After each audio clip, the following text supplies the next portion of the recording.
Sumainyo ang Panginoon. At sumaiyo rin. Ang mabuting balita ng Panginoon ayon kay San Lucas. Papuri sa iyo, Panginoon. Noong panahong yun, pagkatapos magsalita ni Jesus, siya'y inanyayahan ng isang Pariseo upang kumain. Kaya't pumunta siya sa bahay nito.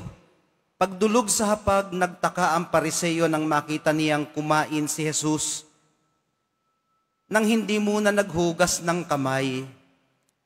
Sinabi sa kanya ng Panginoon, "Kayong mga Pariseo, hinuhugasan ninyo ang labas ng tasa at ng pinggan, ngunit ang loob ninyo'y punong-puno ng kasakiman at kasamaan.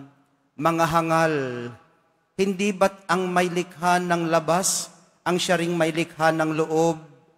Ngunit ipamahagi muna ninyo sa mga dukha ang mga laman ng mga sisidlan at magiging malinis ang lahat ng bagay para sa inyo." Ang mabuting balita ng ating kaligtasan. Pinupuri ka namin, Panginoong Heso Kristo.